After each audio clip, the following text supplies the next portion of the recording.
So, good morning, everyone.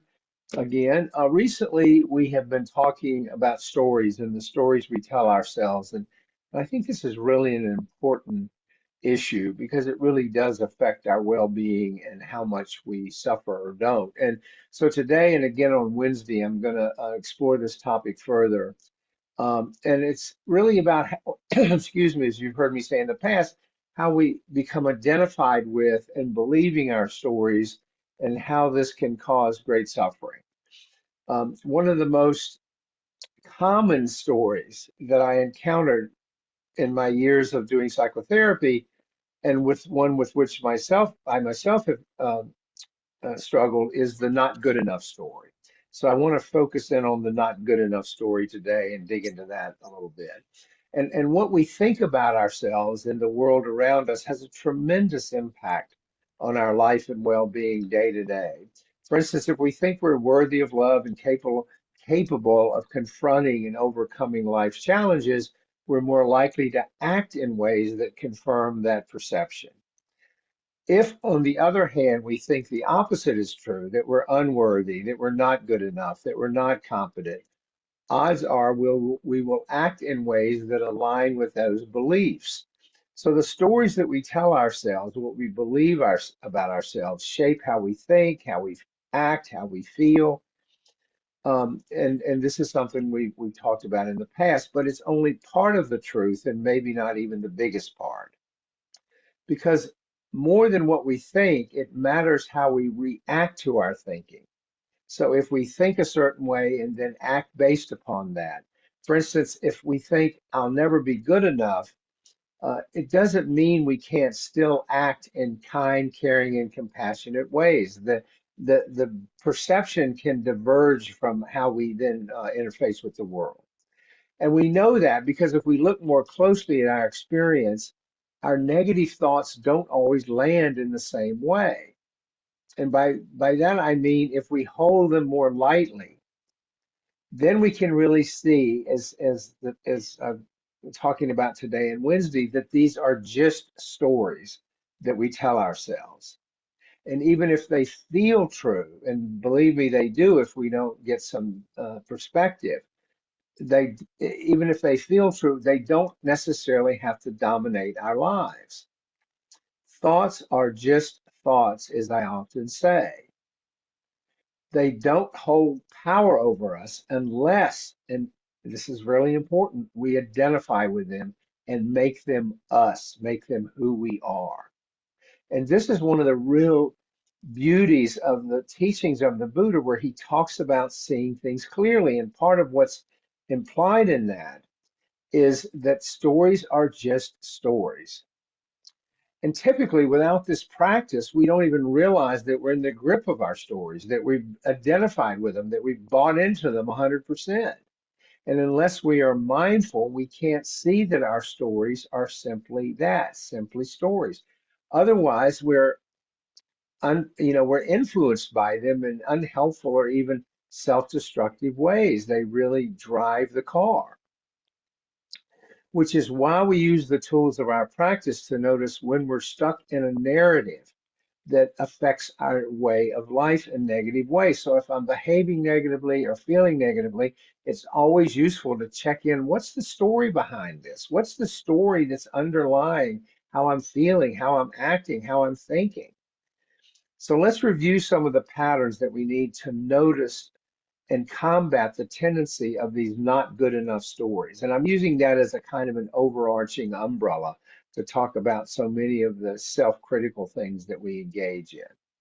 So we touched on this last week when Emily asked a question, and I wanted to revisit it today. And it's this idea how cognitively humans tend to we lump things into categories, which we call in my field pattern recognition. And this is what Emily touched on Wednesday.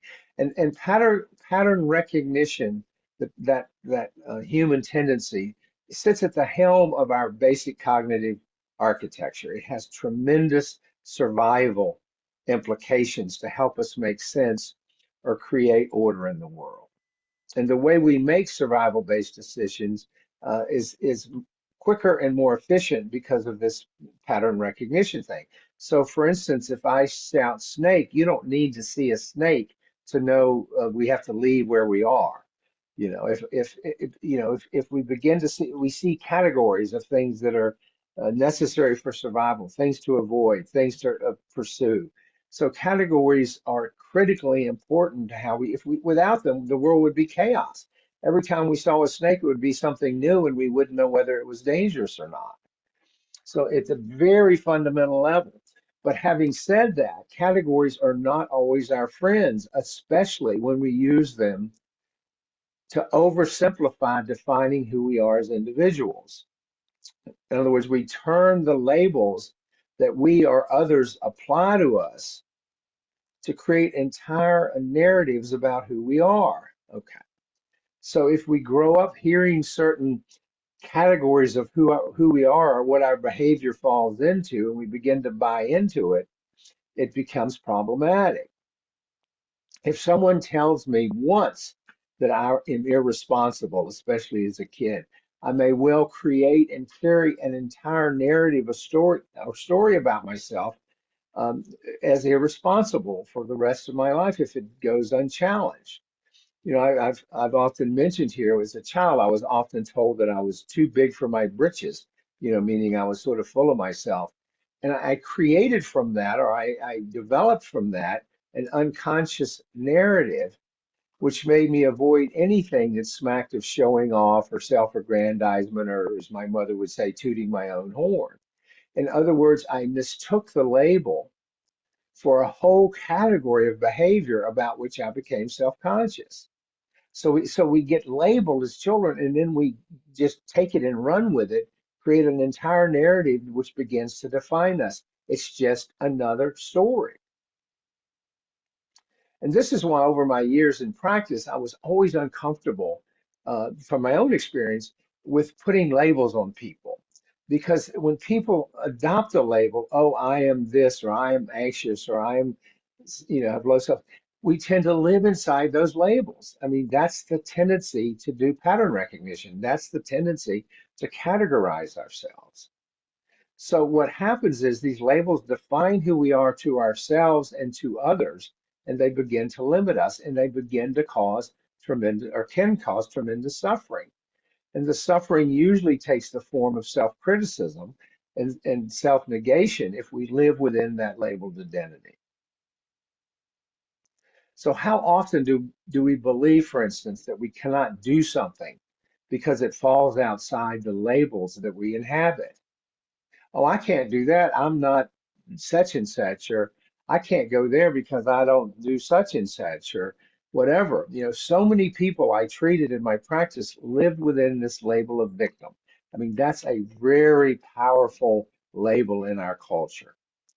And again, I don't mean by raising this that I'm minimizing that bad stuff has happened to all of us, some much worse than others. I'm not saying that. But if we infer from that we're victims and have no efficacy, no agency in the world, we are so limit our options.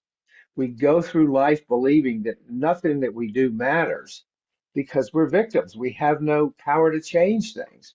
And that becomes such a challenge for folks when they live inside that victim label.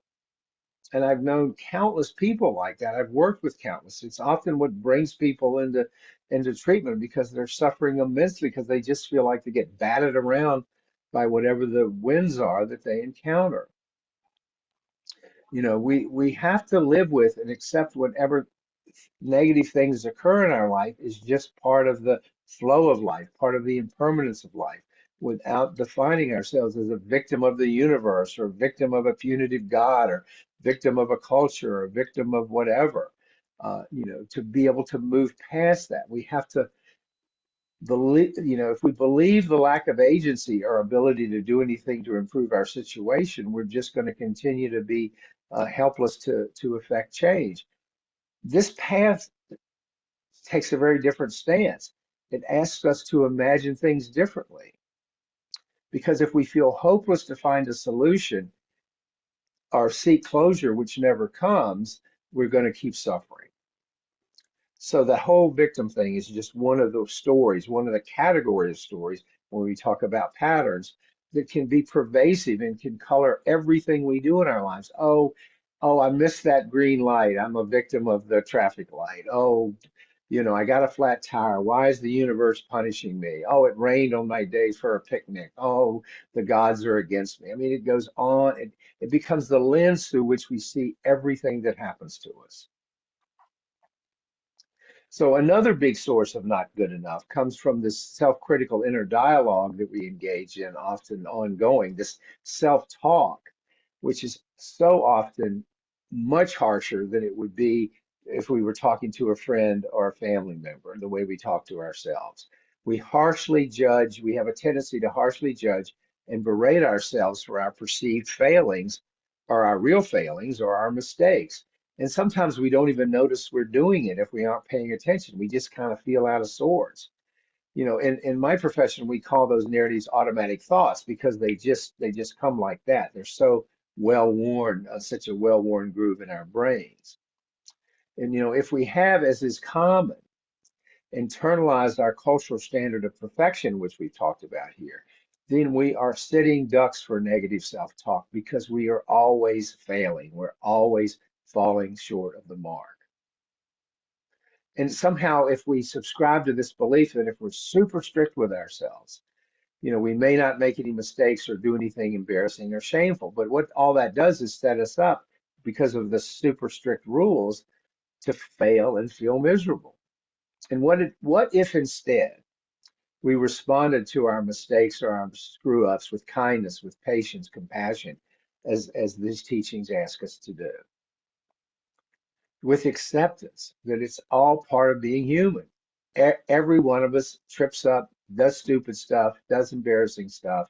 Sorry, that's just part of the deal. And if we expect that we shouldn't, we're going to really suffer and get stuck in a negative loop. Oh, what is wrong with me? I'm always screwing up. I'm always making a mess. We operate with blinders and we engage in confirmation bias, where once we see things one way, we keep seeing it that way. Another form of pattern recognition, because the lens through which we evaluate ourselves is always negative. When I talk about practicing acceptance, I'm talking about self-acceptance where we see ourselves, flaws and all. I am not a perfect being. I do stupid stuff. I make mistakes. So what? We understand that we are all flawed. We are all imperfect. And we even celebrate our imperfection because we enjoy the freedom that comes from embracing it. It is the most, when I can embrace my imperfections, it is the most freeing thing. I can just feel all that negativity just kind of evaporate temporarily. There's tremendous freedom in embracing fully the fact that we are all imperfect. The stories we tell ourselves about ourselves in the world we live in cause so much suffering when we believe them, when we buy into them. But by using the tools that the Buddha offered us to notice these narratives, we can challenge them. We drop the rope. We let them go. We don't continue to believe the stories. Now, it doesn't mean they're going to necessarily disappear. But when we acknowledge their presence and see them as stories, then we cease to be controlled by the demands of the stories. Over time, we go from simply not good enough to good enough, not perfect, good enough, which is the freedom that this practice offers us. So, not good enough, tremendous challenge, but we see the stories, we don't buy the stories, and we get freedom and we get some relief from the suffering that the stories can cause us. So I will stop there.